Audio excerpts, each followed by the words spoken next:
Bismillahirrahmanirrahim. Assalamualaikum warahmatullahi wabarakatuh. Waalaikumsalam warahmatullahi wabarakatuh. Rabbi sholli sholli wa yassir amri wa hlul 'uqdatam min lisani yafqahu qawli. Bihi rabbi jibuni an-nafsi warzuqni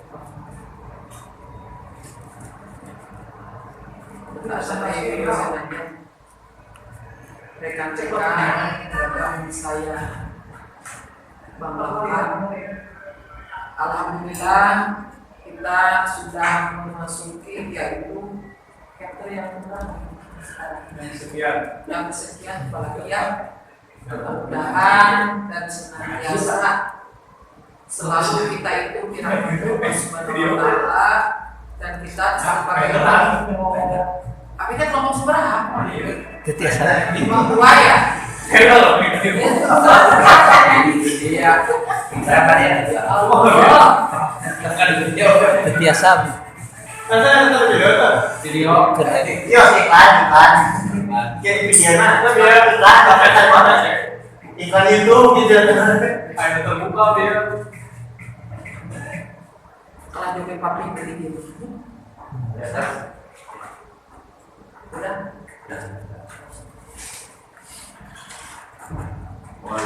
Waalaikumsalam. Dua lama ya? Rasanya nggak ada. Ada. Positifnya dulu. Di paru-paru.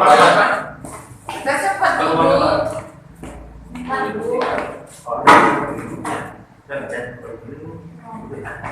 Atas kawanan tapi tahu ada dia dibuka.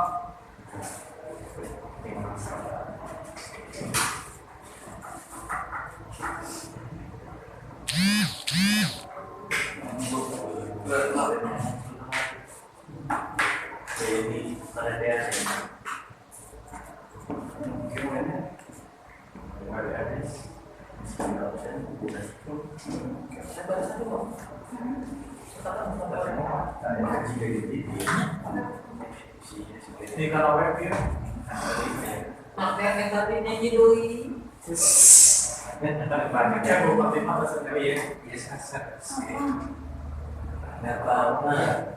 Pada ibu bapak. Salawat dan salam kita limpahkan kepada yang bila Nabi besar Muhammad Sallallahu alaihi wasallam. Para sahabat kita lupa kita berpikir tadi kan buat dosen gelap tapi tidak ada banyak. Ini sebagai mukadimah ya, mudah-mudahan kelompok kedua ini akan mengetengahkan atau mempresentasikan yaitu tentang PCM total management. Ada sekarang? Ya. Untuk itu yang mana di sini kami berempat, saya sendiri yang dibuat daya, yang kedua Tete Siti Fatimah Magelang, yang ketiga Pak Teti Purwanto, yang kelima ya. Untuk kesempatan pertama mungkin yang akan mempresentasikan yaitu saudara Tete dulu, mau Pak Ilham dulu. Boleh Pak. Mau Pak Ilham dulu aja ya, biar bahasanya panjang sekali, kita tinggal yang terakhir aja ya. Untuk itu fasilitasi kesempatan kami peristiwa. Baik, assalamualaikum warahmatullahi wabarakatuh. Waalaikumsalam warahmatullahi wabarakatuh. Baik, dalam TKM ini atau total quality management dalam kelompok ini tentu secara konteksnya kita akan membahas mengenai mutu kualitas dalam manajemen pendidikan khususnya. Peningkatan mutu pendidikan merupakan sarana pembangunan bagi bidang pendidikan secara nasional, secara menyeluruh dan secara keseluruhan. Ini merupakan bagian integral dari upaya peningkatan kualitas manusia Indonesia yang secara menyeluruh, seperti mana yang diamanatkan dalam Undang-Undang Nomor 20 Tahun 2003 dan PP Republik Indonesia Nomor 19 Tahun 2005 mengenai tentang Sisdiknas dan tentang standar nasional pendidikan. Itu merupakan langkah awal dalam TKM ini adalah dasarnya. Menurut penafsiran agama sidik tentang syarat taubat yaitu 105 tentang hadis juga dapat disebutkan bahwasanya kualitas jaminan itu telah dianggap penting karena bagian dari suatu peningkatan dalam pendidikan merupakan komponen organisasi pendidikan yang mampu menyadari akan pentingnya kualitas dan perubahan tatanan dunia yang telah menciptakan tantangan yang baru yang harus memiliki sistem jaminan yang kuat tentu. Itu merupakan organisasi pendidikan tentu berusaha merancang output dari input sampai output mereka memperhatikan kebutuhan pelanggan kita ya sebagai murid dari guru sebagai murid untuk merencanakan serta mengendalikan semua proses kegiatan belajar mengajar sesuai dengan standar kualitas yang tinggi. Terus cara ini disebut dengan Total Quality Management atau TQM. Apa saja sih yang akan kita bahas di kelompok ini mengenai prinsip apa saja yang ada di TQM, tujuan dan manfaatnya TQM itu apa, implementasi TQM itu bagaimana, konsep tokoh TQM dan sebagai gurunya itu bagaimana. Oke, kemudian setelah pengertian tentang quality management TQM untuk memahami prinsip-prinsip umum dan pendekatan secara dari TQM ini. Kemudian memahami karakteristik total quality management, tujuan, manfaat, dimensi akar dari TQM, implementasi, kemudian tokoh quality management yaitu dalam difokuskan di materi ini adalah mengenai TQM guru dari gurunya. Kemudian total quality management, apa yang disebut dengan TQM ini? Yaitu setelah istilah TQM total quality management disebut yaitu manajemen mutu terpadu yang juga disebut manajemen kualitas terpadu. Jadi TQM ini merupakan istilah dari total quality management yang mengartikan atau juga disebut sebagai manajemen mutu yang terpadu ya, yang memiliki kualitas yang terpadu. Menurut Ross dan Lubis pada tahun 2005 di halaman 17, TQM ini merupakan integrasi seluruh fungsi dan proses organisasi agar tercapai tujuan dan peningkatan dalam kualitas produk yaitu kepuasan pelanggan. Itu merupakan tujuan dari TQM tersendiri dan integrasi sebagai fungsinya.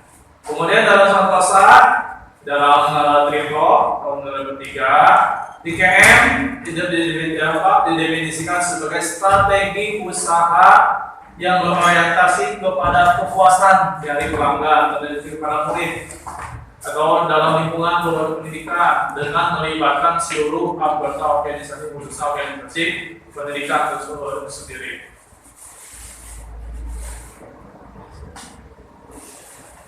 Oke, setelah total quality management dalam ini menurut Iqbal, menurut dalam Triplo, TQM diartikan sebagai perpaduan dan fungsi manajemen dari berbagai elemen sesuatu dalam perusahaan dan seorang dalam filsafat holistik yang dibangun berdasarkan konsep kualitas, secara kualitas, timbul, produktivitas, kepuasan dari pelanggan atau dari pendidikan itu sendiri.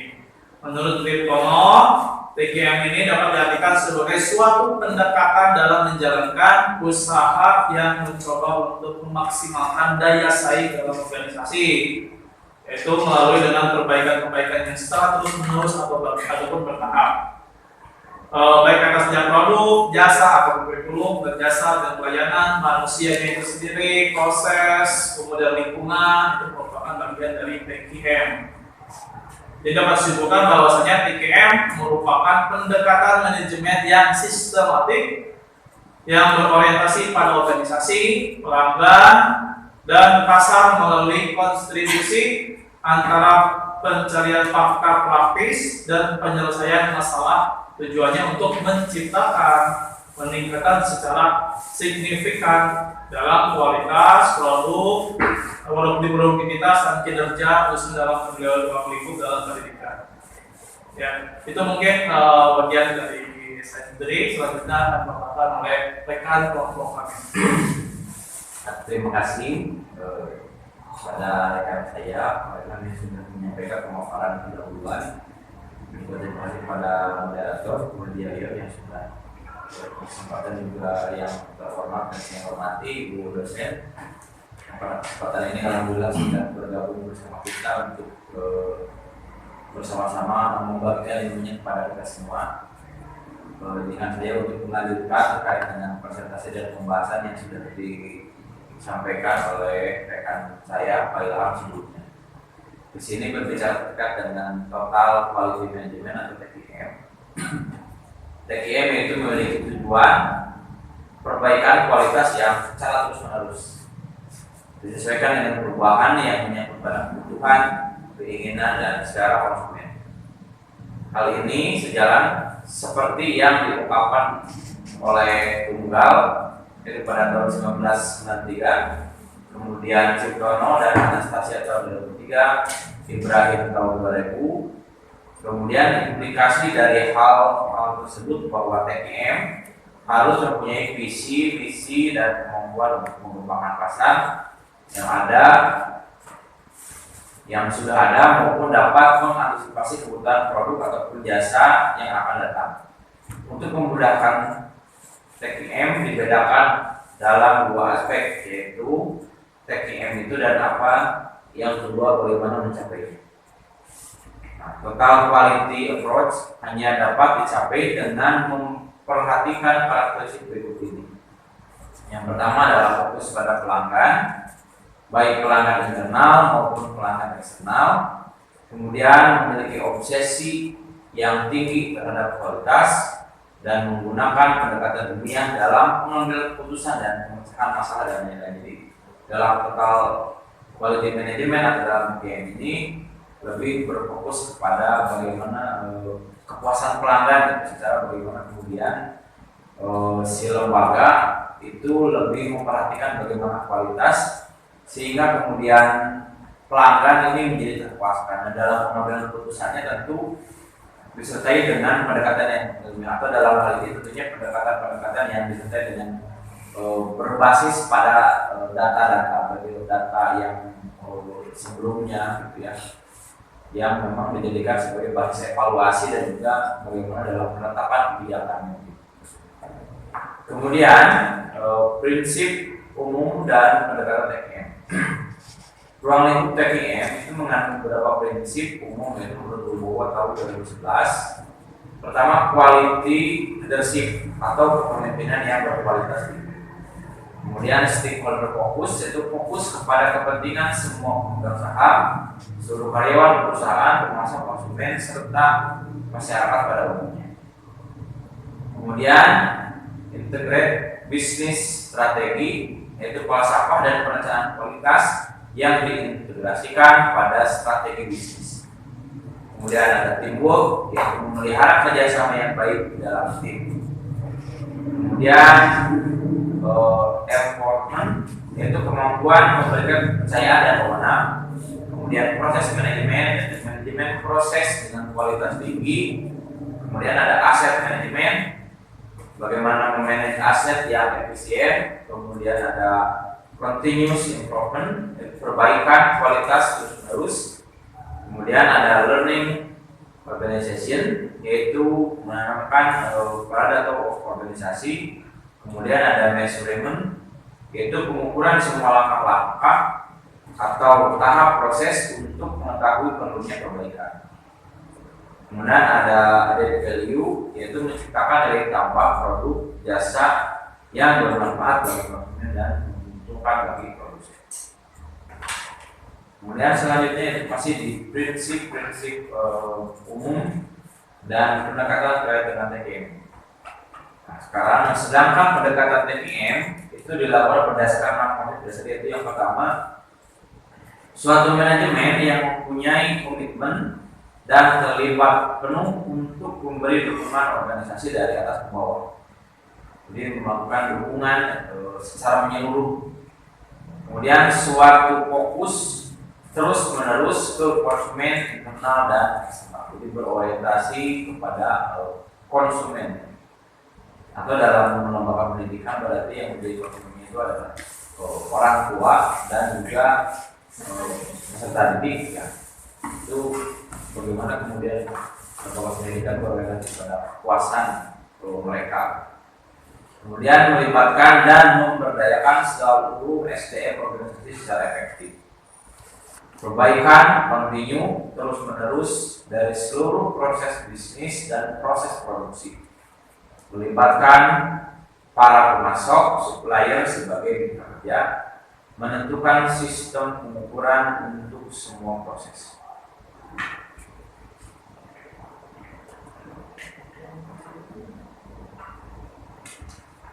Kemudian karakteristik TKM itu ada 10 karakteristik TKM yang dikembangkan oleh Bos dan Davis dalam Ciptono tahun 2003. Yang pertama yaitu fokus pada pelanggan, yang sudah disebutkan sebelumnya bahwa TKM ini jadi berorientasi atau berfokus pada kepuasan pelanggan. Kemudian obsesi terhadap kualitas, jadi selalu selalu berinovasi, berimprovisasi bagaimana kemudian kualitas daripada manajemen, kualitas pada pelayanan sehingga terus diperbaiki secara terus menerus. Jadi tidak ada titik jenuh ya, karena tentu market atau pasar tentu itu senantiasa berubah-ubah sepanjang waktu, sehingga bagaimana kemudian seiring dengan berjalannya waktu karena kualitas pun harus semakin berbaik. Kemudian pendekatan yang ilmiah, dalam hal ini berarti pendekatan yang ilmiah adalah bagaimana kemudian setiap kebijakan itu diorientasikan itu berdasarkan pada data-data yang ilmiah. Jadi bukan hanya melihat pada tren saja atau bukan hanya melihat pada keinginan visi saja, tapi memang berdasarkan pada data-data yang ilmiah. Kemudian komitmen jangka panjang, dalam hal ini tentunya selalu berpandangan lurus ke depan, gitu. Lihat bagaimana segala sesuatunya, kebutuhan pasar, kebutuhan market dan lain-lain. Kemudian kerjasama tim, itu saja ini adalah yang paling penting dalam hal manajemen. Kerjasama tim ini sangat diutamakan sehingga pemenuhan kebutuhan kualitas akan terpenuhi bila mana kerjasama timnya baik. Kemudian perbaikan secara berkesinambungan seperti tadi. Jadi perbaikan terus dilakukan secara kontinu, perbaikan terus dilakukan terus-menerus sehingga kualitasnya menjadi lebih baik dan lebih baik lagi. Kemudian melalui pendidikan dan pelatihan dalam rangka untuk melakukan perbaikan secara berkesinambungan. Kemudian pendidikan dan pelatihan sangat dibutuhkan untuk terus-menerus meningkatkan kualitas sehingga menjadi lebih baik lagi. Kemudian dalam TKM keterlibatan dan pemberdayaan karyawan dalam pengambilan keputusan, dan jadi metode yang demokratis di mana karyawan itu dilibatkan di dalam pengambilan keputusan secara demokratis, yang mana tentu ini akan diharapkan mendorong kerjasama tim yang baik terus bermanfaat. Kemudian ada kesatuan tujuan. Ketika karyawan sudah dilibatkan, kemudian timnya sudah baik, maka diharapkan antara setiap bagian daripada tim, setiap orang yang ada di dalam tim itu memiliki satu persamaan tujuan yang sama, sehingga tentu kualitaslah yang diharapkan pada itu. Kemudian ada keterlibatan dan pemberdayaan karyawan. Untuk selanjutnya itu akan disampaikan oleh rekan saya, Ibu Supriya. Banyak waktu dan tempat untuk depan. Terima kasih Bapak atas waktu yang memberikan. Kemudian saya akan melanjutkan mengenai tujuan dan manfaat TKM. Tujuannya adalah untuk memberikan produk atau jasa berkualitas yang memenuhi kebutuhan dan kepuasan pasar konsumen terus-menerus, yang pada gilirannya akan membuka pembelian berkesinambungan sehingga dapat meningkatkan produktivitas produsen dengan akibat penurunan biaya produksi. Sedangkan manfaat dari TKM yaitu untuk yang pertama, perusahaan terdapat perubahan kualitas produk dan pelayanan, staf lebih termotivasi, produktivitas meningkat, biaya turun, produk cacat berkurang. Sedangkan bagi pelanggan yaitu manfaatnya adalah pelanggan ini lebih terperhatikan, tidak memiliki masalah dengan produk atau pelayanan, dan kepuasan pelanggan juga terjamin. Keunggulan dari perusahaan yang menerapkan TKM yaitu TKM mengembangkan konsep kualitas dengan pendekatan totalitas, adanya perubahan dan perbaikan secara terus-menerus, serta adanya upaya pencegahan. Nah, ini ada kutipan dari Morno dan Trio Supriyanto. Penerapan total quality management dalam pendidikan diharapkan dapat memperkecil jurang kesenjangan mutu di segala lini dan mampu mencapai tujuan, meningkatkan mutu pendidikan secara berkelanjutan, terus-menerus dan terpadu. Selanjutnya, TKM in Education itu guru. Menurut teori Edwards ini menunjukkan bahwa tidak hanya budaya menanamkan kultural produktif, tetapi juga menyalurkan harus diperlukan itu terletak pada manajemen. Penyebab dasar industri masalah kualitas menurut Deming adalah kegagalan senior manajemen untuk merencanakan ke depannya. Nah, untuk memberikan panduan tentang cara mengelola kualitas, Deming menghasilkan 14 poin yang merupakan campuran dari manajemen intensif dan wawasan psikolog karyawan. Pada tahun 94, buku Deming Ilmu Ekonomi diterbitkan, di mana di dalamnya mengandung filosofi manajemen yang disebut sistem pengetahuan yang mendalam.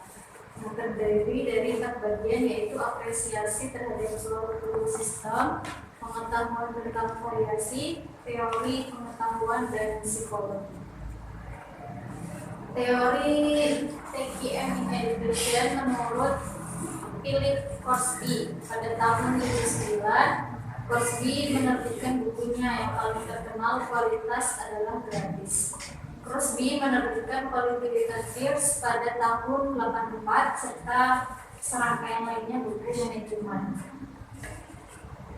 Dia mengatakan bahwa itu adalah melawan ketidaksesuaian yang mengarah ke scrap, pengerjaan ulang, reparasi, pengujian, dan inspeksi. Ini adalah biaya kualitas. Ada 14 langkah dalam program peningkatan menurut Crosby. Kemudian TKM in Education menurut teori Tom Peters. Dalam A Passion for Excellence dengan rekan penulis Nancy Austin, Peters mengidentifikasi kepemimpinan sebagai pusat peningkatan kualitas proses. Peters terkenal karena tentang orientasi pelanggan. Dalam berkembang di Charles, dia menjelaskan 12 atribut atau ciri dari revolusi kualitas yang harus dikejar oleh semua organisasi. Ciri-ciri ini adalah obsesi manajemen terhadap kualitas, sistem yang penuh gairah, pengukuran kualitas dihargai, setiap orang dilatih untuk kualitas, tim multifungsi lingkaran kualitas, kecil istri indah, buat efek outcome, struktur organisasi paralel, semua orang terlibat, pemasok, distributor, pelanggan, kualitas naik, biaya turun, serta peningkatan kualitas perjalanan akhir semua kualitas. Ya, TKM in Education menurut teori Kaoru Ishikawa. Paling terkenal karena karyanya pada lingkaran kualitas dan merupakan seorang pelopor gerakan lingkaran kualitas di Jepang pada awal 60-an. Dia juga terkenal dengan teknik statistiknya, termasuk tulang ikan atau diagram Ishikawa. Lingkaran kualitas adalah tentang menggunakan kemampuan manusia secara umum.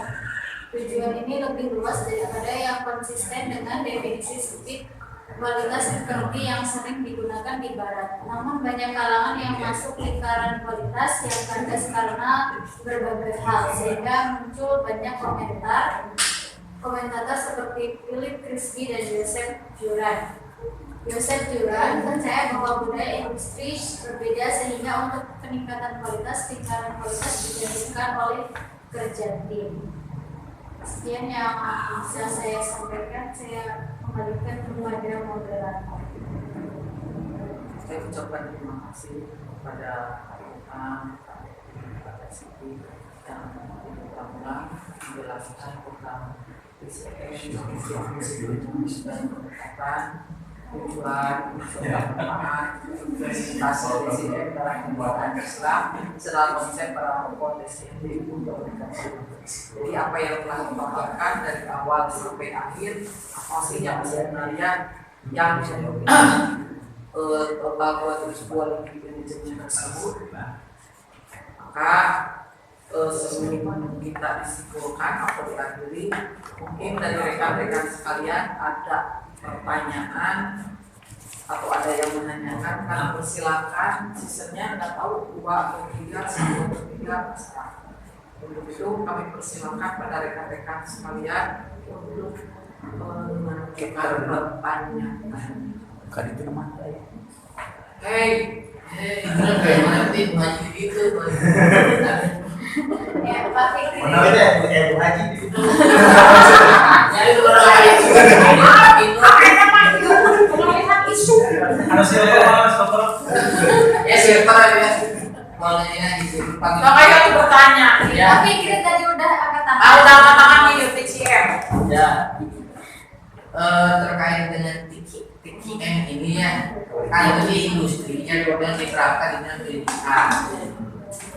Supaya pendidikan lebih bermutu, tadi sudah dijelaskan satu persatunya banyak sekali apa saja yang mesti dilakukan. Satu adalah berfokus pada pelanggan.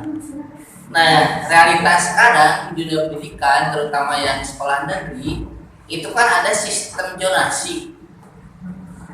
Sistem zonasi dirasa menurut saya pribadi itu ternyata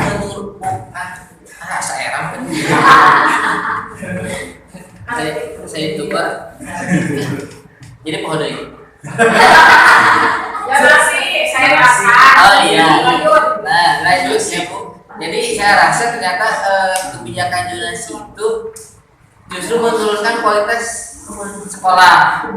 Dulu ketika tidak diterapkan zonasi, anak-anak itu secara sistem mereka terfilter. Jadi ketika mau masuk sekolah tersebut minimal name-nya berapa gitu kan ya, sehingga tersaring ketika pendaftaran. Namun sekarang ketika sistem zonasi, dari yang mulai nilainya bagus sampai dedek lagi gunung Bu.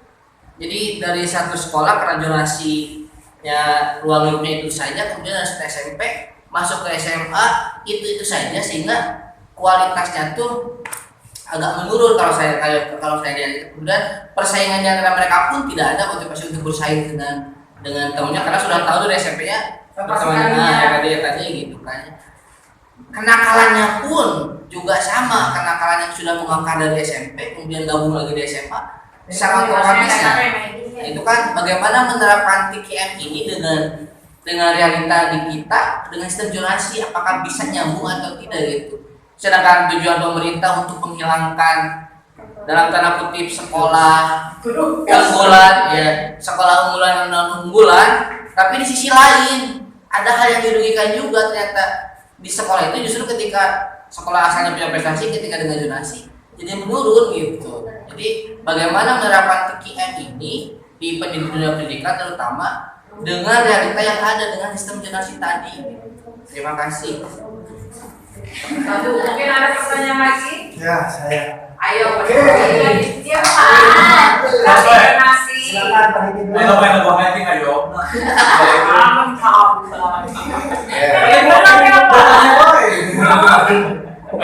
Saya yang jawab Bu. Ya, bismillahirrahmanirrahim. Langsung saja ke pertanyaan. Mungkin di sekolah banyak beberapa masalah. Banyak apa Pak? Banyak Masalah. masalah. Ya, di lembaga pendidikan di sekolah.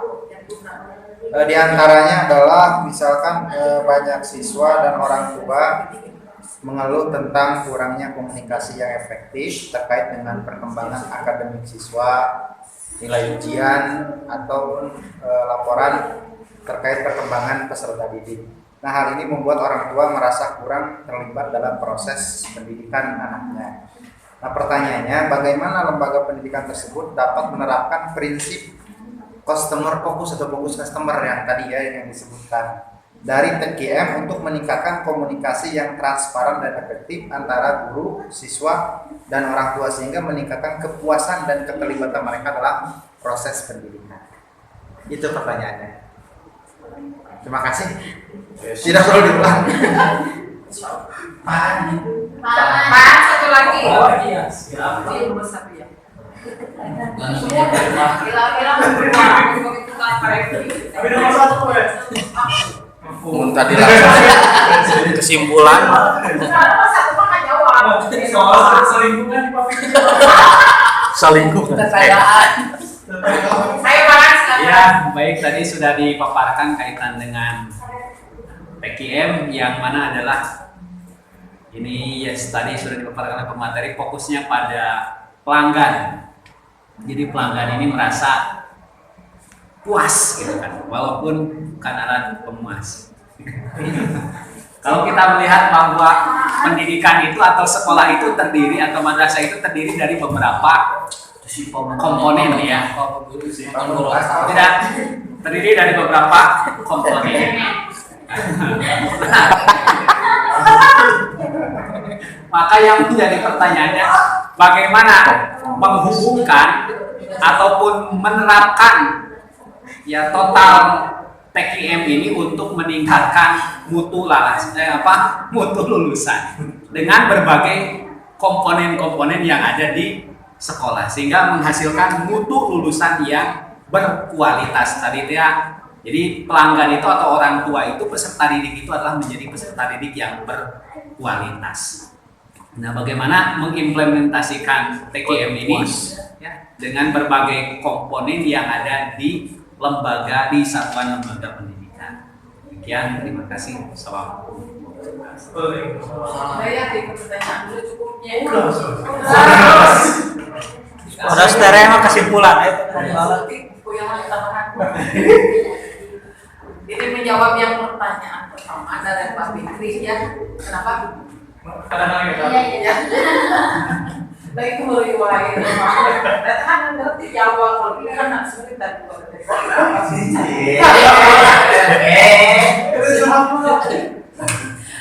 Kalau sistem donasi dengan hubungan dengan PJM tadi, jadi itu mah tergantung kebijakan yang ada di sekolah masing-masing. Kenapa jadi menurun? Memang betul sih. Hari ini menerima ada yang dikatakan soal kalau unggulan dan tidak yang dibutuhkan. Jadi anak itu betul-betul dipacu supaya anak-anak bisa berbaur, yaitu bersosialisasi dengan anak-anak yang dibutuhkan. Karena kenapa? Karena sistem zonasi tersebut itu mah sudah aturan. Kalau dulu kan tidak ada aturan. Aturan pemerintah yang sekarang kan aturannya berbeda. Jadi Pak Fikri dirinya deui, ayeuna SPP dirinya di PT deui gitu ya. Tapi kalau kebijakan sekolah tersebut mungkin ada hal yang lain, itu tergantung. Pada kemarin teman dia pindah karena zonasi, mereka ya bayarnya gitu deh. Padahal kan sistem zonasi kan tidak begitu. Tapi tergantung adalah kebijakan sekolah tersebut.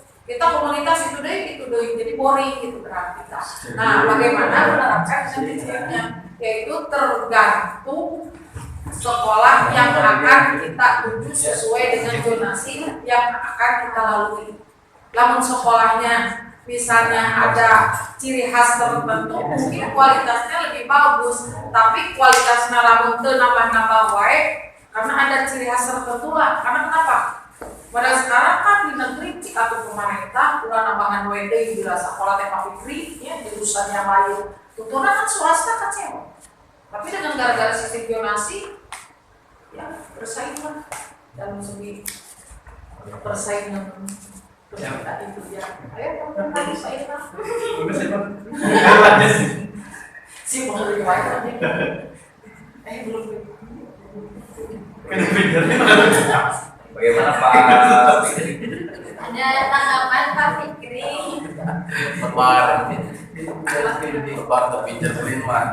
Mungkin tadi karena TKM ya prioritas nomor yang pertama TKM kita harus materinya adalah TKM guru. Yang pertama mungkin peningkatan kualitas guru dan guru BK untuk menangani masalah-masalah yang Itu baru. tugas tadi mengenal Kita solusi. Jadi kalau takut, Pengembangan gua Guru BK. Berarti TJM-nya kita di guru, terutama guru yaitu BK, bimbingan dan pengawasan. kemudian pemerataan fasilitas pendidikan, jadi tidak ada yang sekolah unggulan, biar semuanya masuk gitulah. Ya. Kemudian program pengembangannya yaitu sebagai ya tadi sekolah berkembang, studi berkembang, atau developmentnya sekolah bergerak, mungkin semua harus kata gitu. Ya, antara pihak sekolah dan komunitas juga mungkin dengan guru sekolah. Terusnya lagi ya ini adalah kualitasnya diarah ke hal yang positif. Kalau ada anak-anak kemudian dengan komunitas dan lebih positif, kemudian harus adanya evaluasi sistem zonasi itu bagaimana dengan hasil yang terjadi. Itu mungkin berapa Pak? Ya, jadi pada dasarnya bahwa sebagus apapun sistem gitu ya, yang mungkin sering berjalannya waktu kita katakan berubah lebih baik itu bagaimanapun itu adalah produk manusia gitu. Ya.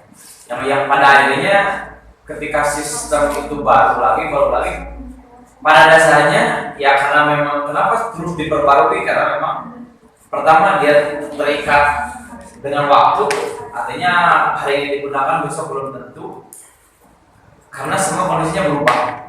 Itu berbicara tentang sistem donasi atau apapun pendidikan itu hari ini ada kurang, selalu ada kurang dan lebihnya. Yang mana kemudian ya ada sisi positif dan negatifnya semua sistem karena bagaimana udah itu produk manusia gitu. Di satu sisi mungkin donasi ini membagi kesenjangan antara satu sekolah dengan sekolah yang lain. Tapi di satu sisi ini juga menjadi sebuah kesenjangan kualitas juga. Sehingga ini kemudian tentu bagaimana kita menyikapinya tentu kita sikapi dengan berikhtiar sebaik mungkin. Pada akhirnya begitu. Melalui apa? Melalui yang tadi itu total quality management. Bagaimana kemudian kita merancang program-program perbaikan demi perbaikan sehingga ya terus lebih baik. Begitu. TCM itu program menerima karyawan. nanti makanya kurikulum mereka Mereka belajar dengan sama sebelumnya juga. sebelumnya sudah Presiden ada. itu. Kalau yang kopi enggak waktu negara kopi kan ya kemarin ya. Iya. Sebelum ada sebelum. Ya mau diganti lagi nanti. Nanti insya Allah buat depan ganti. Amin. Menteri. Maka Bu lanjut pertanyaan itu Pak. Jadi yang sudah bagaimana kemudian menyikapi apa keterlibatan orang tua saya terlibat di dalam pendidikan begitu pendidikan keterlibatan orang tua gitu ya Membangun komunikasi dengan orang tua. Sehingga orang itu merasa dilibatkan dalam proses. Sering ya komunikasi. ya apalagi dengan adanya apa namanya program sekolah inklusif ya kalau sekarang.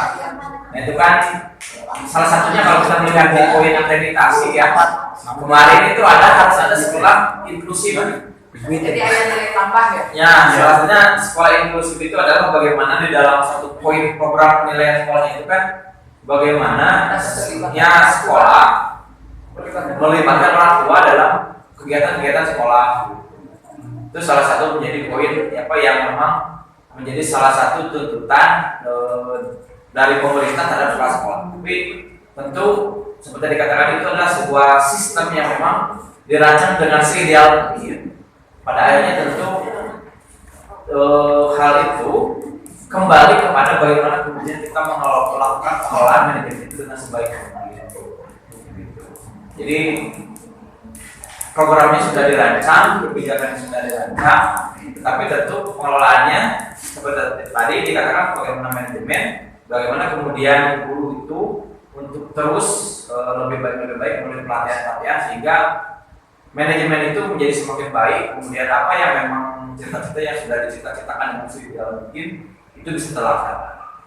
Dan itu memang sudah menjadi ketentuan terkait dengan sekolah inklusif, di mana orang tua memang dilibatkan di dalam proses di sekolah, termasuk dalam penyusunan rencana anggaran juga kan itu dilibatkan komite sekolah, yang mana komite itu kan berbagian daripada orang tua. Dan salah satu implikasinya adalah bahwa dalam penyusunan rencana anggaran sekolah itu kan dan rencana kegiatan sekolah, komite sekolah diharuskan untuk ikut menandatangani di dalam dokumen tersebut. Itu adalah sebagai bukti bahwa memang orang tua yang diwakili oleh komite juga diharuskan ikut terlibat di dalam bagaimana penetapan kebijakan sekolah dan bagaimana proses berjalannya kegiatan di sekolah melalui program pendidikan inklusif. Salah satunya. Ada lagi kadang-kadang suka ada undangan buat orang tua. Piku itu dia.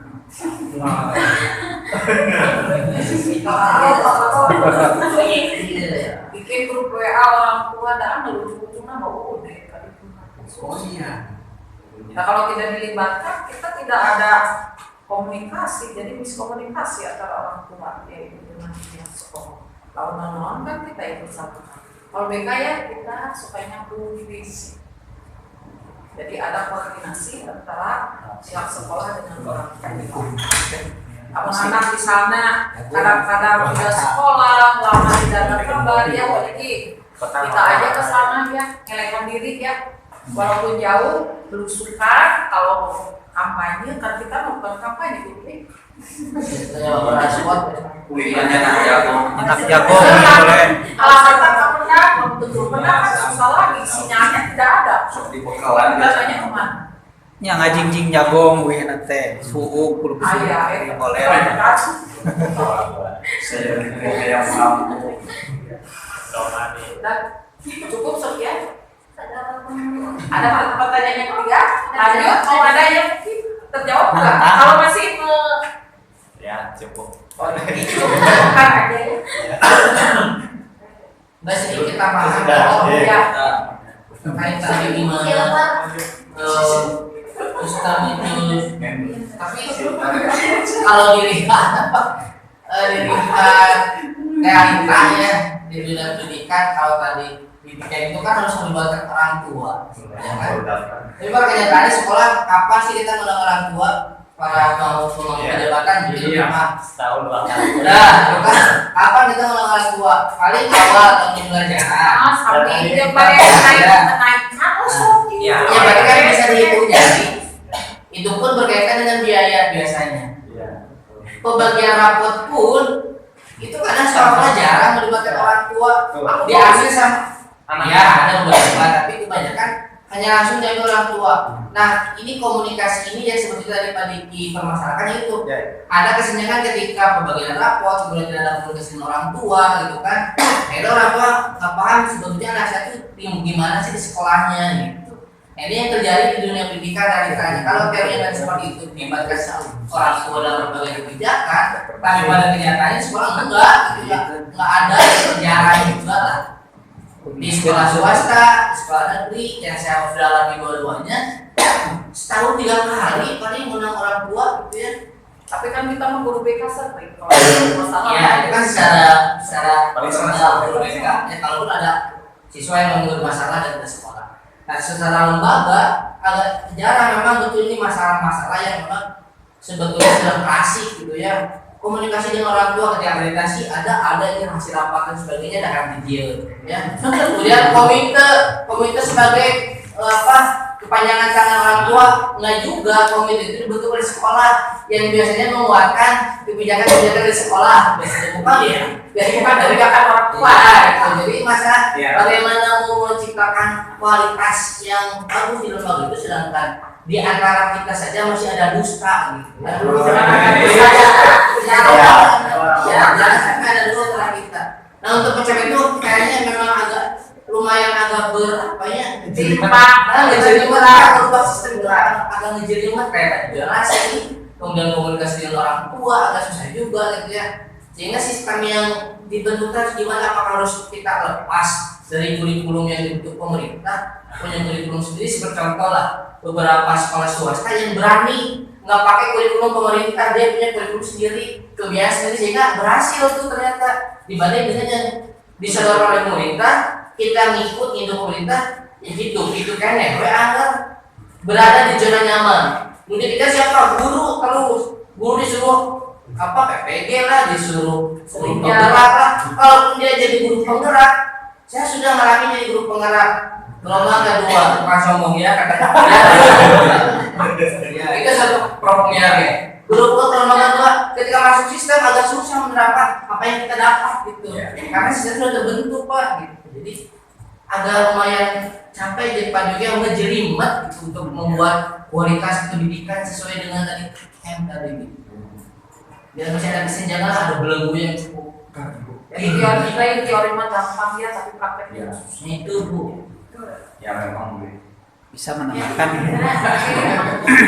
Kan ada tadi. Assalamualaikum warahmatullahi wabarakatuh. Waalaikumsalam. Ya teh Pak Diki ngareos ngiring cenah ngiring ngobrol. Jabatan. Saya informasikan bahwa di kami sudah dicoba untuk membangun komunikasi dengan orang tua. Jadi alhamdulillah di kami tidak cuma 3 kali atau hanya 2 kali, bahkan per minggu. Di yang siswa MTS juga aliyah itu per minggu diwajibkan bagi orang tua untuk menitipkan uang makannya. Kan uang makan di kami hanya 160.000 per bulan. Jadi harus si orang tua itu diharuskan memberikannya tidak untuk 1 bulan, tetapi per minggu. Jadi diwajibkan untuk setiap minggu datang ke pesantren ngalongok budakna gitu. Sekaligus memberikan uang makan sebanyak 40.000. Tapi harus hadir pagi-pagi, nanti boleh pulang setelah asar. Jadi di sana ada kegiatan majelis taklim, bukan taklim dibentak-bentak mualim. Majelis taklim mengaji. Nah, itu sekaligus memberikan pembekalan. Seringkali gitu materi yang sama seperti yuhtaju fit ta'allum ila jiddi salasa itu tadi ditegaskan.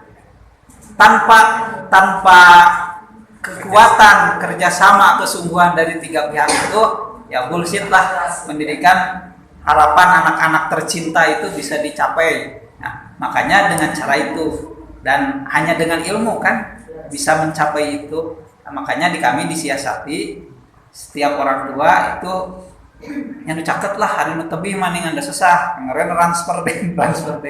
Nah, itu yang bisa menjangkau ke pesantren diupayakan memberikan uang bekalnya itu per minggu.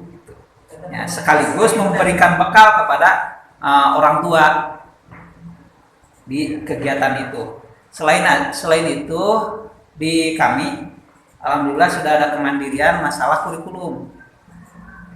Pernah dulu dikatakan inspirasinya memperkuat apa yang kita dapat di Bina Insan. Itu sebelum ke sana pun kami sudah melakukannya.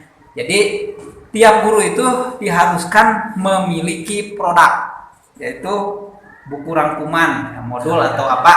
Jadi ada karya.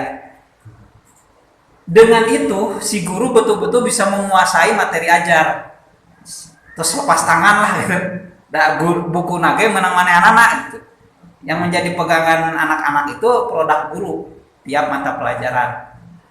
Bagaimanapun fenomena atau kebijakan-kebijakan yang ada di pemerintahan itu tidak terlalu banyak berpengaruh karena kami hanya menggunakan itu. Karena dengan itu pun standar anak-anak, kemampuan yang harus dimiliki oleh anak didik asana teh cekap lah gitu.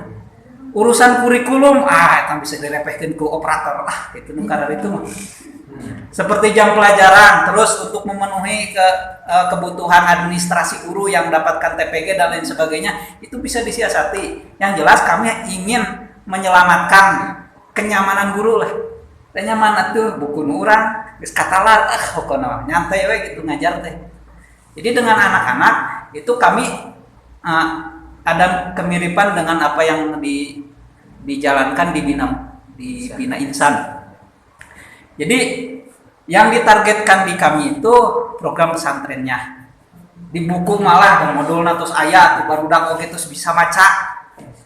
Terus untuk pengayaan tinggal diskusi. Sisanya bulan-bulan berikutnya kalau buku itu sudah diselesaikan, tinggal baca kitab kuningnya, diperkuat. Seperti itu. Jadi sebetulnya nyata lah enten orang pinter-pinter tujuan nama mencerdaskan anak bangsa. Bukan dalam artian kami ingin tidak taat aturan, tapi mungkin punya strategi untuk bagaimana supaya guru-guru di sekolah nyaman. Dan ya kedik-kedikan mah gitu. Apa yang menjadi kemajuan, termasuk mungkin jika disebut kemajuan aya cashless ya, kami sudah dijalankan sejak tahun ajaran baru. Jadi upami gajian teh cekap disyaratkan naon dia bulan ayeuna tugasna jika sudah terpenuhi ya rekening sudah dijamin terisi gitu. Seperti itu. Jadi sakedik-kedikeun gitu ilmu anu kapenak di Bu Doktor gitu diterapkan gitu. Sakitu pinten atur nuhun. Assalamualaikum warahmatullahi wabarakatuh. Waalaikumsalam. Ini usual buat kita ya, walaupun Pak Hendra sekolahnya di pelosok ya, tapi ini TCM-nya sudah berhasil kelihatan dari kacamata luar, tapi belum tentu ke dalamnya. Kayu kita itu lihat apa? di Danau. Danau Bu. Oh, ini mah Bu tidak terkontaminasi dengan zaman. Itu Singapura Taiwan. Tidak ada tawuran, jadi kalau misalnya KMT kosong. Pangkeren masjid besar leles mung 7 kilo potong. Capeknya keras di masnya liwat Bu. Liwat ada musuh. Darul Ihsan Yayasan Al Besok Mustafa. ya Bu, adem teh Bu. Yayasan Al Mustafa Tambak Baya ya patah. Wahai budak Mora. Enggak, ini cerita dari Penda. Pak Haji selalu tes kan. Ayo beli balik kan itu badai musuh mah formalitasnya musuh nama. Sama itu aja mudah-mudahan sih orang baru ya. Berapa enggak ini balik yang ayu kemana-mana tidak jadi ya. Jadi ayu.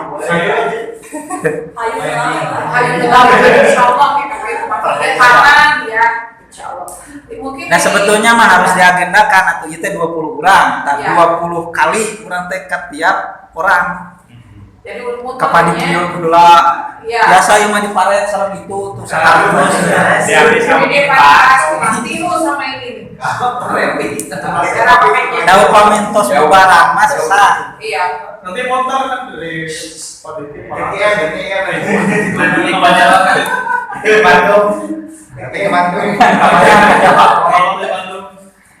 Yang komika baru mampir kali. Nah. Iya, insyaallah. Mungkin Pak Riki, Pak Fikri udah jelas pemaparannya. Kami ke acara puas pengintan nanti Ibu Dokter yang Memuaskan. Ibu ada Akhir pertanyaan yang ketiga dari Pak A tentang yaitu memuaskan mengimplementasi implementasi yaitu tentang kekuatan makan tentang untuk urusan ya iya ayo silakan CPP Ilham. Mungkin yang pertama tadi harus adanya komitmen yang kuat dari sebagai pemimpinnya. Kalau pemimpinnya komitmen Terus kuat Iya, ibu teh. kuat juga. ya kalau pemimpinnya kuat memuaskan guru-guru dan murid-muridnya kan Jadi swasta. orang tua. Kemudian kedua kita fokus kepada pelanggan. Tadi ada pelanggan dalam pendidikan, ada orang tua, murid, ataupun guru, pelanggan sebagai dasar pemimpin. Kemudian perbaikan yang berkelanjutan. Jadi tidak hanya pertanian entah waktu saja 5 tahun beres. Jadi perbaikan. Kalau misalkan ada baik, lanjutkan. Kalau misalkan ada kurang baik, evaluasi, ya tinggalkan. Komplain itu pengembangan staff juga, tidak hanya guru tapi staffnya juga yang harus dikembangkan. Nggak fokus aja ke guru. Iya, jadi staffnya juga. Order semua. Ya. Itu mungkin bangga Bu Haji. Mungkin kalau ada mungkin koordinasi dari setiap unsur pimpinan atau unit, berarti alhamdulillah semua mutu urusan asal berkualitasnya. Kalau tidak ada kerjasama, tidak ada stimulannya yang berkoordinasi dengan baik, tidak mungkin kan urusan tersebut mutunya paling bagus. Itu kan tergantung kita aja yang di dalamnya. Kalau yang di dalamnya tidak bisa bekerja sama dengan sebaik-baiknya, mungkin mutu lulusannya tidak akan lulus yang membawa hasil yang mengharumkan nama lembaga tersebut di dalam PCM-nya. Apa? Itu yang tadi yang berkesinambungan, yang intent dan lain sebagainya. Uswada dan Parendra itu kan berjalan walaupun dia tidak memakai kurikulum pemerintah dengan kurikulum mandiri, tapi alhamdulillah muridnya ada sok sharing kadang-kadang mereka apa sih ceritanya pemerintah meni ibu mau menahya muridnya wah meniku di bertemplos kudu matang kesana kemari terus talk show ke SMP sampai pelosok itu mah itu babak belur nah ada banyak nama lu tinggal nonton aja. Untuk itu mah Bu Yos ngiring awalan. Ayo kita Jadi kami menggunakan alumni seperti kamar ini. Ya. Agen Mulia. Jadi agen teh alumni bahkan sampai saat ini kami banyak menolak peserta didik ya, terkait dengan penyediaan sarana dan prasarana. Betul. Jadi rugi nyemah gitu. jadi siswa data sendiri. Iya. Nah, Alumni itu. ya itu. Kemudian kami tolak teh, kan ditanya dari mana kamu tahu? Jika taunya dari brosur misalkan, itu biasanya si anak-anaknya kurang memiliki. Ariti rencana mati wargi-wargina samilah solehna tos kajamin. Dari naon nguruskeun kurang soleh ngaruksak nu aya gitu. Mending kan ditolak. Terus untuk menyiasati kekurangan sarana dan prasarana, kami sekarang sedang membangun targetan 21 kelas. 3 lantai itu baru selesai 1 lantai. Itu teh salah satunya diupayakan peran serta orang tua tapi tidak membebankan. Jadi tidak ada uang bangunan, uang infak pun hanya untuk penyediaan buku 30.000 per bulan. Bos. Jadi untuk bos itu habis oleh honor guru. Untuk yang lainnya seperti penyediaan kebutuhan sekolah itu dari penjualan buku yang 30.000 per bulan itu dipenuhi dari sana. Terus untuk uang makan yang 160.000 itu dikelola oleh santri senior, jadi tidak melibatkan keluarga ajengan. Kenapa? Ya, kenapa? Karena seringkali di kami yang ditanya itu lain batian, ajengan teh kalakan ngomokan, Pak Haji wae dengan kamari curhat. Daripada kuku lutus orang teu ikhlas mending tos ku barudak.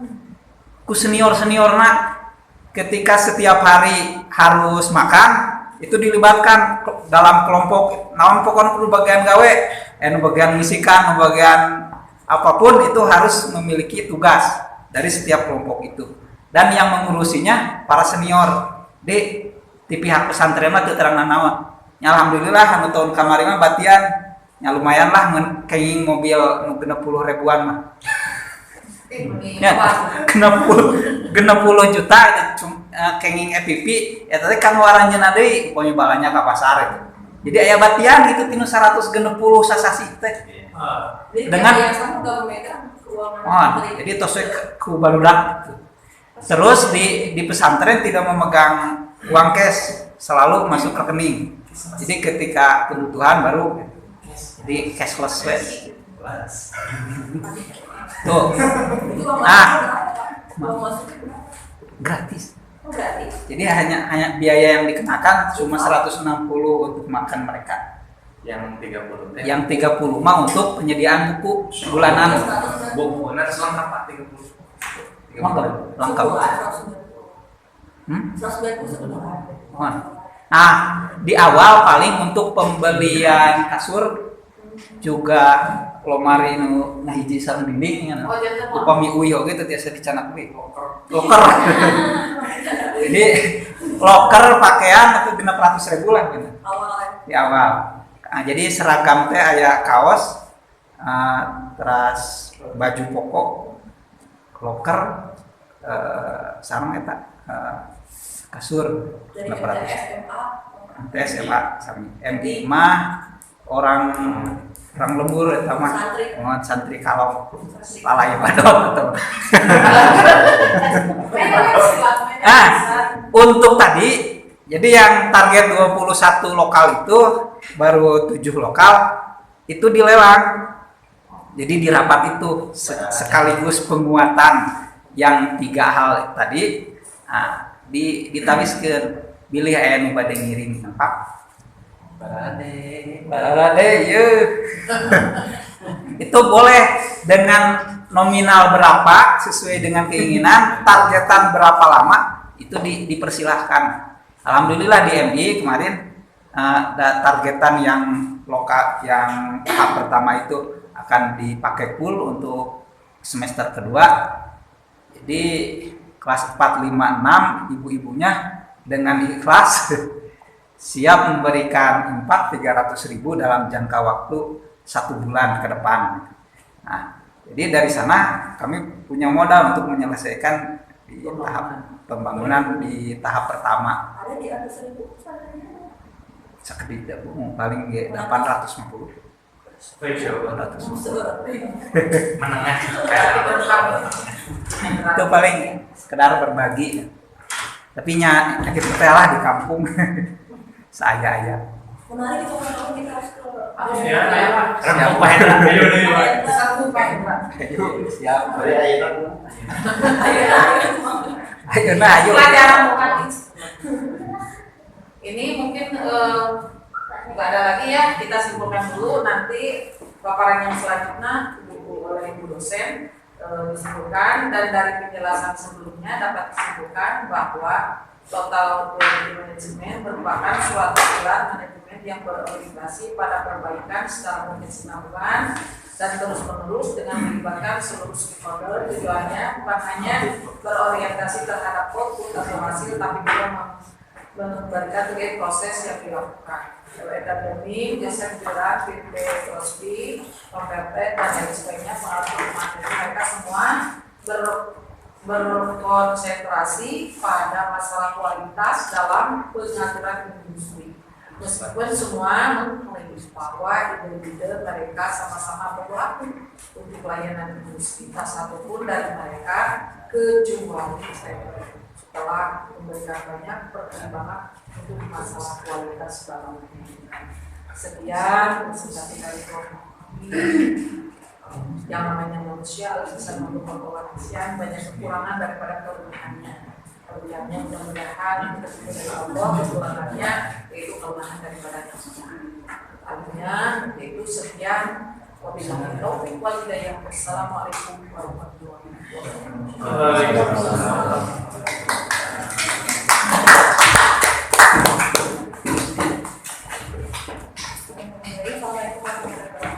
Waalaikumsalam warahmatullahi wabarakatuh. Kita udah memberikan presentasi kelompok dari kelompok 2 membahas tentang konsep total manajemen dan lulus itu para ahli yang mendeskripsikan tentang kualitas manajemen.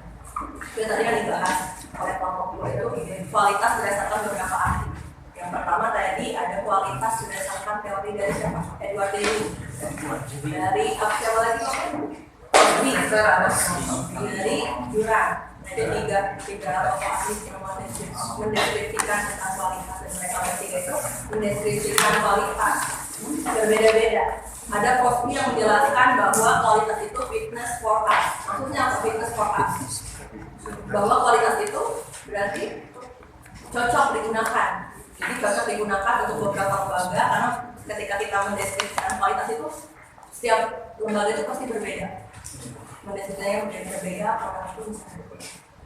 Lalu tadi Juran, kalau Juran menjelaskan kualitas tentang apa kualitas? Kesesuaian yang bersyarat, jadi bisa dikatakan kualitas ketika bersyarat. Yang tadi syaratnya apa nih? Itu berbeda-beda, ada berdasarkan kebijakan dari pimpinannya. Syarat berkualitas itu bisa dilihat dari sarana dan prasarananya, bisa dilihat dari SDM-nya. Ini yang tadi saya cukup menarik dari keterangan dari Pak Hendra tentang kurikulum mandiri. Bapak Ibu sebelumnya sudah untuk yang menjabat sebagai wakamat kurikulum, pasti sudah pernah mengikuti pelatihan KMA terbaru untuk dari mana sekalian atau badan saya atau KMA? Sudah pernah. Ini salah satunya tentang putusan Menteri Agama yang terbaru. Itu tadi yang kata Pak Hendra juga, ketika kurikulum yang baru dibuat itu sebetulnya hak dari sekolah yang lembaga mau dilaksanakan sedemikian mirip ataupun tidak itu hak. Tapi pada saat dilaporkan ke pemerintah, ke Kementerian Agama atau ke Dinas Pendidikan harus sesuai prosedurnya dengan peraturan terbaru yang boleh dibuat. Jadi Bapak Ibu sudah berpengalaman dari saya. Buat Bapak Ibu nih dari pengalaman mengajar selama bertahun-tahun Bapak Ibu, mana sih yang lebih sering dilakukan? Apakah Bapak Ibu pertama kali menyelesaikan kurikulum terlebih dahulu atau mencapai tujuan kurikulumnya? Atau yang kedua Bapak Ibu menyelesaikan materi dulu lalu melayani kebutuhan siswa baru dibuat kurikulumnya? Materi dulu ya. Jadi nanti baru kurikulumnya menyesuaikan. Itu kalau dilihat dari kebutuhan para siswanya. Kalau misalnya kenyataannya kita ketika ganti kurikulum, kadang kita harus belajar dulu kurikulum ya, baru diaplikasikan. Padahal kalau secara teori bisa juga kita melihat kebutuhan siswa, baru kita buat kurikulumnya. Karena setiap siswa itu memiliki kurikulum yang berbeda-beda, terutama untuk individualisme yang spesial nih, mereka membutuhkan kurikulum yang berbeda-beda. Tapi kenyataannya kalau kita harus mengikuti dulu peraturan pemerintah yang keluarnya seperti apa, kita mengikuti pelatihan, baru kita menyelesaikan materi atau melayani kebutuhan siswa sebagai pelatihan kita. Kurikulum yang baik menurut Bapak Ibu yang seperti apa? Apakah harus sesuai dengan zamannya? Ataukah harus sesuai dengan kebutuhan siswanya? Atau harus sesuai dengan kompetensinya? Atau kebutuhan di lembaga tersebut? Semuanya. Ya. Zaman kan juga ya, untuk zaman juga ya, Gus. Ya, karena dulu juga harus siap mengikuti zaman. Selanjutnya menurut Bapak Ibu apa sih alasan perubahan kurikulum? Untuk menyesuaikan. Penyesuaian itu.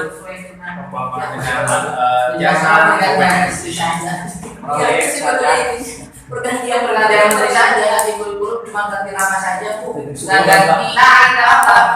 capaian Nama aja. Nanti kita lihat saja menterinya baru apakah berganti lagi kurikulum merdekanya menjadi kurikulum terjajah mungkin. Kurikulum perjuangan. Perjuangan mungkin kan nggak tahu itu harus menteri kita mengikuti ya. Kurikulum maju for data awareness terjajah. Kalau secara teori kenapa kurikulum berubah ya, kalau secara kenyataan di lapangannya ya karena menterinya berubah kurikulum berubah. Tapi kalau berdasarkan teori guru itu harus terus belajar ya. Perkembangan zaman. Yang kedua orang tua juga harus terus untuk memahami perkembangan juga hari ini. Tadi bagus ya Pak Hendra, setiap seminggu sekali orang tua diwajibkan untuk datang karena jarang sekali pesantren yang mewajibkan orang tua untuk datang seminggu sekali. Jarang. Bisa sebulan ataupun setahun kan biasanya umumnya ya.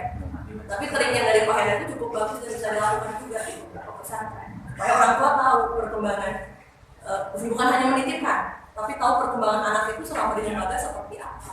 Untuk kalau pesantren dia kan mau dikasih itu pesantren. Terus sekolah-sekolah juga dikasih pesantren. Ada apa itu agak bingung untuk menjembatani komunikasi dengan orang tua itu. Ya kalau yang tidak bermasalah itu sih paling susahnya ya. Paling seminggu awal pembagian rapor. Iya. Kalau itu dua kali di awal sampai di akhir. Kalau itu berbagi pesantren menyiasatinya lebih banyak. Tapi seperti ya. boleh menambahkan? Iya boleh. Kami kan di MI itu tidak dipesankan. Bisa sebetulnya Jadi di kami khusus hari Sabtu itu dipakai untuk kegiatan di luar pembelajaran pokok. Di pembelajaran pokok mah cukup sampai Jumat. Yang Sabtunya itu pengayaan untuk siswanya lintas minat. Si guru-guru yang ada di MI itu memiliki kemampuan atau keahlian yang berbeda-beda. Nah, si anak itu dibagi sesuai dengan keinginannya. Ya, itu untuk siswa. Jadi di Sabtu itu untuk peminatan saja. Yang minat kreasi seni apa yang sesuai dengan guru yang mempersiapkan dirinya. Aya anu misalnya teh diajar ngadamel hantaran sama surang kali alit itu MI guruna jago eta di hurufna eta. Kalau untuk orang tua yang Nah, tidak sendiri misalnya ada konsekuensi. Sementara ini mah tidak ada konsekuensi dalam artian sanksi lah, cukup yang berminat saja. Jadi dilibatkan dalam kegiatan itu. Tetap si guru yang menjadi modal kami gitu. Nah, kan biasanya tadi teh wah piduiteun yo, ayo ulemah teh pasti piduiteun. Itu kan itu orang tua mindsetnya. nah, ini dirubah supaya ka sakola teh teu seungar gitu ya kudu. Bahkan justru di sekolah gitu nya cai-cai amis wae mah tuh ale-alemnya dan mah sabaraha ku kitu ge lumayan gitu. Itu untuk merangsang supaya si orang tua teh tidak merasa beban gitu untuk datang ke sekolah, bahkan bisa menyalurkan kreasi-kreasi komo ayeuna malah ibu-ibu na ge atuh tos sosialita Di bapak oke kan resep terus lumayan geng-gengan gitu. aya komo nu kelas 1 kan pas kati RA nya playgroup nu karana itu mah nu bersaing kan ibu-ibu na kan Bagi nanti ke dasar Tah, gitu. Pembagian coklat, PTN, ya tapi alhamdulillah itu kan kalau kita bisa mencermati dan cek Sunda nama bisa ngigelan lah kahoyong ibu-ibu itu resep lah. Seperti gelan. Tapi kalau bapak digelan. Dan alhamdulillah di setiap tahun itu kami ada ziarah bersama. Kemarin perdana alhamdulillah sampai 13 bis ziarah ke makam Aulia. Kapan-kapan dibuat video Pak supaya rekan-rekannya bisa lihat langsung kegiatan. Ya ada kantun Nanti ya videonya itu lain mak. waktu. Nanti beda mata kuliah lagi. Siap. Nah ini tuh Partai Pendukung Merdeka Bapak Ibu pasti sudah lebih paham. Di awalnya itu memang Pendukung Merdeka itu memberikan fleksibilitas, berfokus pada materi yang akan dikembangkan untuk potensi. Nah untuk Kementerian Agama juga sama seperti Kementerian Pendidikan, mereka memberikan otonomi kepada kepala madrasah untuk mengambil dasarnya secara mandiri kreatif. Komponennya Bapak Ibu sudah tahu, langkah-langkahnya, ini memperlihatkan struktur kurikulumnya di peraturan terbaru. Nah, KMA ini biasanya dilaksanakan di tahun ajaran terbaru di bulan Juli sudah ada yang melaksanakan, terutama di madrasah ya, terutama di bawah Kementerian Agama. Di tahun ajaran 2004-2005 dilaksanakannya. Kalau madrasah belum ya belum berapa dulu. Ada yang sudah belum. Maksudnya yang sudah melaksanakan peraturan terbaru di KMA ini sudah ada yang melaksanakan? Belum ya, Kalau sosialisasinya pernah. Kalau di Kota Bandung, Kabupaten Bandung itu sudah dilaksanakan di tahun 2004. Katanya tahun depan wajib. Jadi yang peraturan terbaru ini ya, baru sosialisasi, katanya kalau juga jadi kalau ini hampir sama sih sebetulnya seperti kurikulum Merdeka, ada intrakurikuler, kurikuler kan ya? Ada fase-fasenya juga sama. Ini ada P5RA. P5 RA Rahmat. Dari daerah.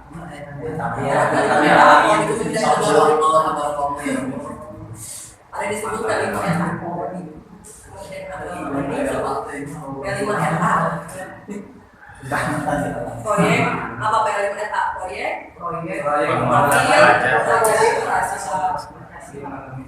itu setiap guru harus menampilkan proyek ini berapa kali dalam semester? Ada juga kurikulumnya. Secara aturan ya, tapi bebas di lembaganya beberapa kali dilakukan bebas.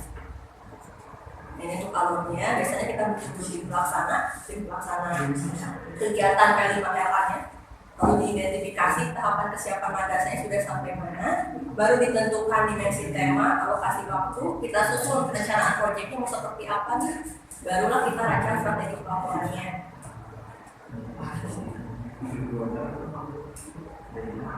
Ini yang tadi harus berkomunikasi ya, fokusnya pemuatan esensial, fleksibel, pengembangan karakter, lebih banyak.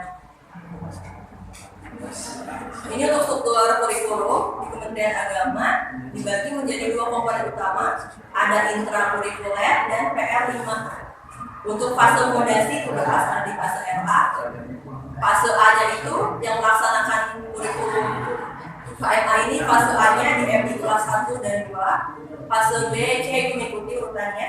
Fase D-nya ini untuk MTS kelas 7 sampai kelas 9. Nah, untuk MA kelas 10-nya ada di fase E, yang MA kelas 11 sampai 12 itu baru ada di fase F. Nah, untuk alokasi waktunya, setiap proyek penguatan profil Pancasila itu tidak harus sama. Yang tadi jadi satu proyek itu bisa dilakukan durasi waktunya lebih panjang, tapi dalam satu semester. Jadi jangan setiap ketemu diadakan proyek enggak. Ada sistem blok, ada sistem Ada blok, dua dinas, dua semester. Udah hampir sama, cuma beda Nah, ini cuma dikasih tambahan RA, Iya. agamis. Mungkin jadi rahmatan Tentunya hampir sama aja. Ini berbeda. Alokasi waktu pembelajarannya juga berbeda. Paling sedikit itu 900 menit per minggu. Lalu di RI sama ada kota lokal.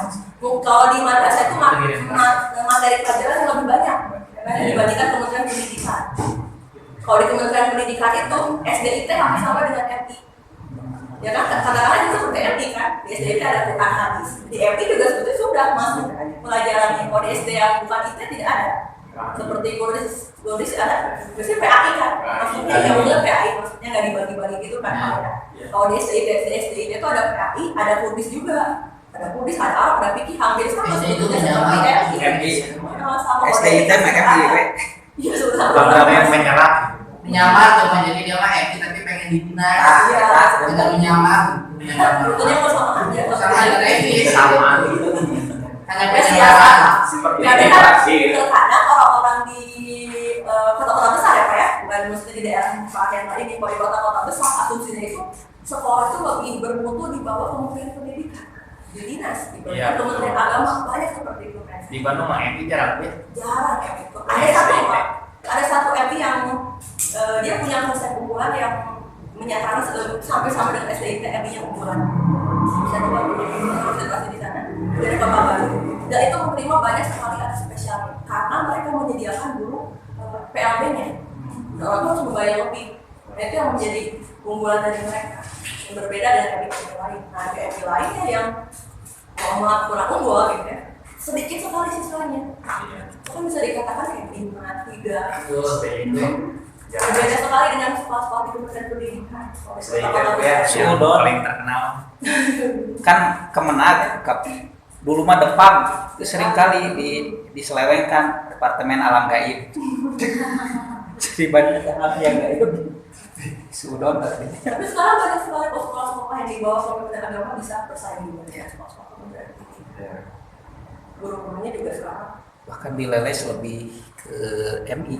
banyak Di yang daerah berbeda Ikro. dengan SD. Ikro sudah Berarti SD itu belum ada ya? Sudah ada. gaya seperti itu. Wangi. Wangi namanya. Mau asal mulai dari kelas itu sering wangi yang Pertama. beberapa. Langsung ada lagi kayak gitu. Langsung menjamu SD. Crossing. Ya kan ini SD itu menjamu di Menjamu. Garut juga. Karena ngikut SD Banyak sekali Garut juga. Padahal sebetulnya konsepnya hampir sama dengan MI Ya, dengan nurutan. sama aja itu. Nurutan. Nurutan. MI dalam bentuk lain. Ayam di dinas teh. Tuh. Supaya mindset masyarakatnya oh ini Kementerian Pendidikan nih. Ya, jadi di MI mampu disangka sekolah agama. Agak mau padahal kita belajar juga kan di madrasah itu pelajaran umum kan. Jadi anak sekolah gitu. Sekolah agama yang sore ngawas gitu. Ini adalah dunia. Di dia daerah. Di dia. Nah ini untuk kurikulum MI-nya, muatan lokalnya kayak sama. Kalau di KMA itu ada materi yang risetnya, seperti sains kalau di dan pendidikan itu.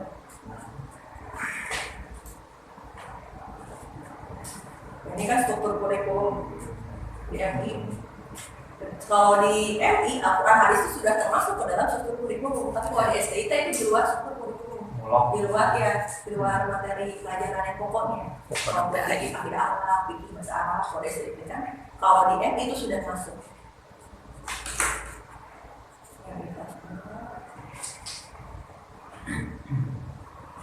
Kita masuk ke MTS nanti sama. MTS juga ada di sekali.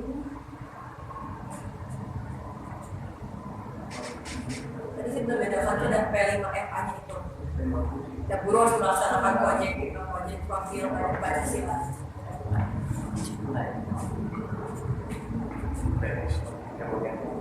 Kalau untuk prakaryanya itu, kalau di Putusan Menteri Agama terbaru, dijabarkan lebih banyak lagi. Contoh seperti struktur kurikulum ya. Di kelas 8 ya lebih banyak lagi. Pelajaran seni, budaya, dan prakarya. Nah, si guru SD seni budaya dan prakarya itu betul-betul harus sering melaksanakan proyek menurut peraturan Kementerian Menteri Agama terbaru ini, dari mulai proyek seni musiknya, seni rupanya, teater, tari, sampai prakarya. Prakarya pun itu banyak anak-anak. Mulai dari budidaya, kerajinan, sampai ke rekayasa pengolahan. Dulu kan enggak, sebelum kementerian ini, sebelum keputusan kementerian ini ada, paling guru SBK itu hanya mengajar proyeknya itu hanya satu. Misalnya di akhir tahun seni musik, ya seni musik. Kalau sekarang enggak, bisa sampai ke 4. Nah, prakaryanya juga bisa sampai ke 4. Dulu kan cuma boleh memilih satu. Guru prakarya itu boleh nanti menampilkan anak-anak prakarya di rekayasa atau di prakarya pengolahan. Kalau yang dulu mau izinnya nah,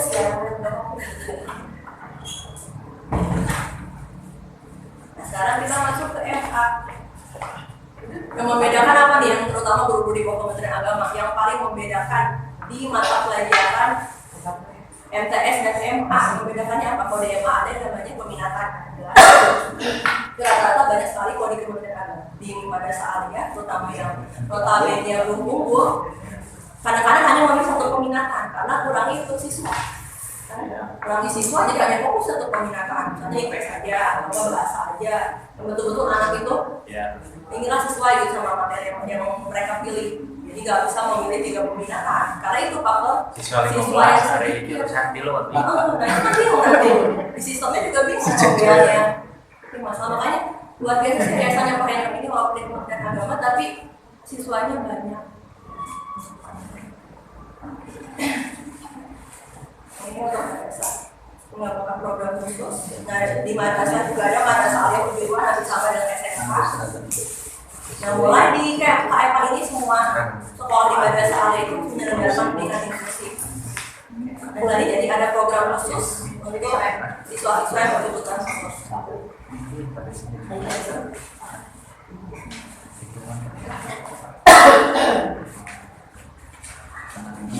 Ini hampir sama tadi seperti di MTS, guru seni budaya dan prakarya juga seninya jadi dijabarkan beberapa materi, yang prakaryanya juga sama dijabarkan beberapa materi.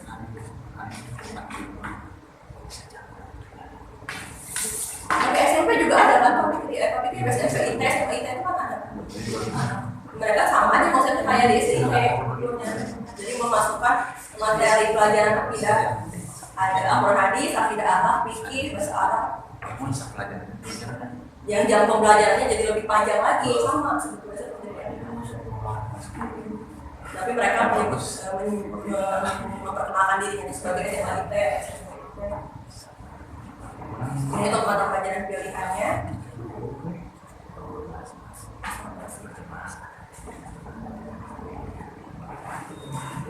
Nah ini tapi ada ketentuan-ketentuannya kalau berdasarkan keputusan Menteri Agama yang terbaru. Jadi madrasah yang belum melaksanakan kurikulum merdeka itu dapat melaksanakan kurikulum tahun 2013 sampai dengan tahun ajaran 2005-2026. Jadi di tahun ajaran tahun depan itu masih bisa melaksanakan kurikulum tahun 2013. Tapi nanti pada saat di tahun 2026 sampai 2027 itu harus diterapkan paling lambat kurikulum merdeka. Kalau di bawah madrasah dari Kementerian Agama itu kan boleh mereka melaksanakannya kurikulum merdeka. Kalau misalnya kita belum sanggup, boleh tahun ini tidak, tapi nanti di tahun 2026-2027 harus dilaksanakan. Dan lagi ini madrasah yang di daerah tertinggal, terdepan atau terluar yang belum melaksanakan kurikulum merdeka dapat melaksanakan hampir sampai 2013, tapi di tahun 2006-2027 dapat melaksanakannya. Lalu memulai penerapan kurikulum merdekanya paling lambat di tahun ajaran 2027 sampai 2008. Nah ini beda lagi, kalau madrasahnya di daerah tertinggal itu bisa melaksanakan kurikulum merdeka paling telat itu 2027-2028. Tapi kalau bukan di daerah tertinggal di tahun 2026-2027. Nah, ini sudah dilaksanakan di beberapa madrasah. MI dan MTS yang tadi kurikulum merdeka itu bertahap. Misalnya kurikulum merdeka di kelas 1 dulu, nanti kelas 2-nya masih kurikulum 2013, jadi masih dicobakan di kelas 1. Kalau di MA atau MTS di kelas 7 dulu atau di kelas 10 dulu. Nah ini untuk madrasah ibtidaiyah. Yang tadi mata pelajaran bahasa Inggris di jenjang MI menjadi mata pelajaran pilihan. Kalau di dinas bahasa Inggris menjadi mata pelajaran pilihan enggak ya? Wajib kan? Di dinas itu. Nah kalau di Kementerian Agama bahasa Inggris menjadi mata pelajaran pilihan siswa. Nanti ya di keputusan yang terbaru diterapkan di tahun 2 tahun kemudian 2026-2027. Dan nanti beralih lagi nih. Ini juga menteri belum ganti udah beralih lagi menurut keputusan ini, mata pelajaran bahasa Inggris yang awalnya menjadi mata pelajaran pilihan di tahun ajaran 2006-2007 nanti beralih kembali menjadi mata pelajaran wajib seperti sekolah-sekolah di bawah Kementerian Pendidikan di tahun ajaran 2027-2028. Buat apa coba kan? Beralih lagi ke wajib sebetulnya buat apa gitu pemerintah itu? Berarti uji coba sih, mungkin dengan uji coba maksudnya gimana gitu. Buat program Jadi ada penjelasan juga nih di keputusan ini. Kementerian bisa menjawab untuk mendukung proses transisi. Jadi adanya proses transisi. Jadi untuk guru-guru bahasa Inggris yang mengajar di sekolah-sekolah Kementerian Agama itu bisa mengajukan pelatihan bahasa Inggris di jenjang sekolah dasar sampai ke ibtidaiyah. Itu disebut masa peralihan mata pelajaran bahasa Inggris. Sehingga ada yang namanya uji coba tadi. Siswa bisa memilih tahun ajaran 2026, 2027 dan beralih kembali menjadi mata pelajaran wajib di tahun 2027-2028. Jadi sistematikanya sudah paham Bapak Ibu. Ada yang mau ditanyakan Bapak Ibu? Wajib. Atau cukup aja? Belum sholat. Nanti kalau yang butuh ini boleh ya, saya. Iya, share.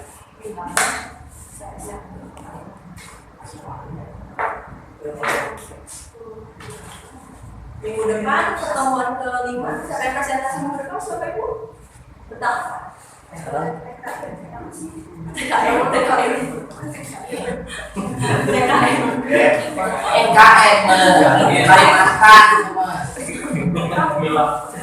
TQM.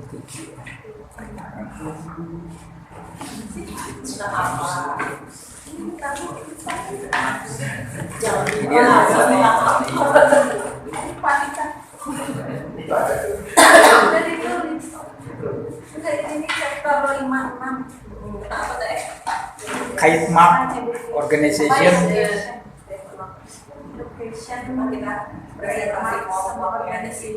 Kaitmap organization. Tinggal tahu kan ada ke Malaysia ya. Orang tahu juga. Yang ke Malaysia.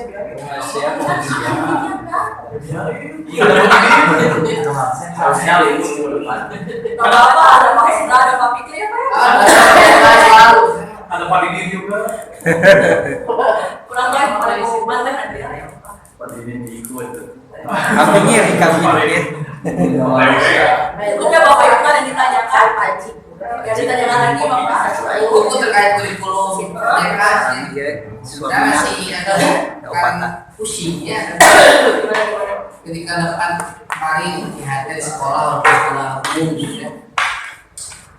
Terkait dengan kurikulum merdeka, kemudian tahapan-tahapan kan sekarang di beberapa sekolah dinas pun kalau di SMA baru diterapkan. Sekarang kelas 10-nya, kelas 10. Kalau di SMP sudah hampir ada yang sudah sampai kelas 9 tiga karena di SMP itu biasanya kumaha pengawas.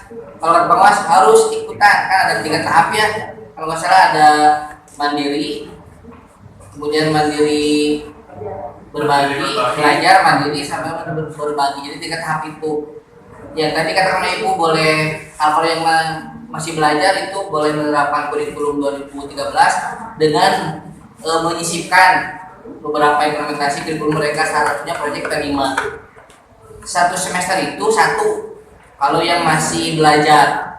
Jadi kalau yang masih belajar sudah proyeknya 2, tidak podiknya biasanya kalau di dinas tidak podiknya itu akan merah biasanya karena perlu kelebihan. Jadi harus 1, kecuali kalau mereka memang sudah mau berubah, sudah benar-benar bisa menerapkan kurikulum itu baru boleh lebih dari 1.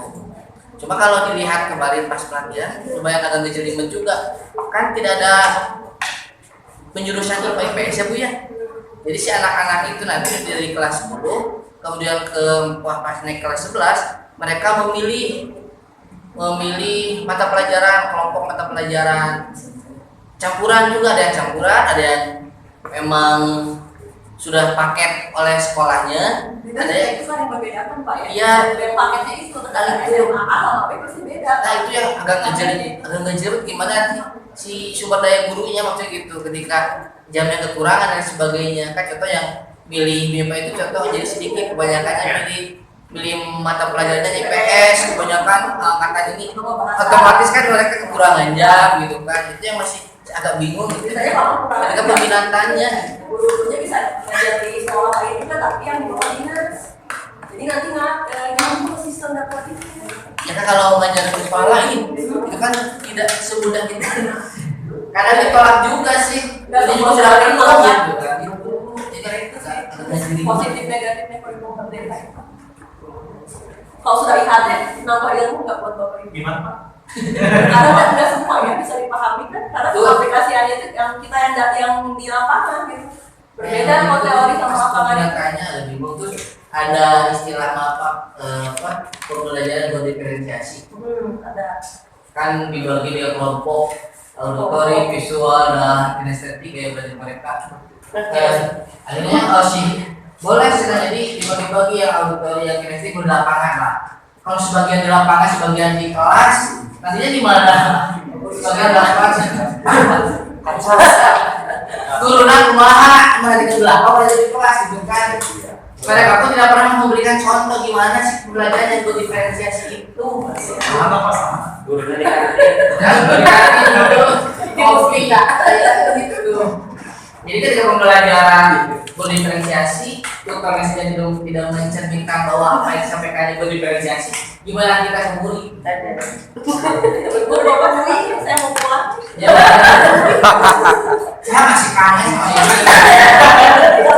Kita ketemu lagi dalam Iya. sehat dan walafiat. Amin. Semangat terus yang belum seminar soal penelitian. Yang kemarin belum seminar bagaimana perasaannya? Thailand. Kecil. Tapi kan udah mulai pecah. Ada satu lagi. Satu ya pria.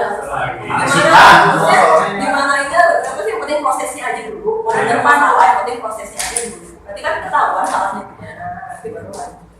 Demikian kan ibu saya mau pulang. Waalaikumsalam warahmatullahi wabarakatuh. Salam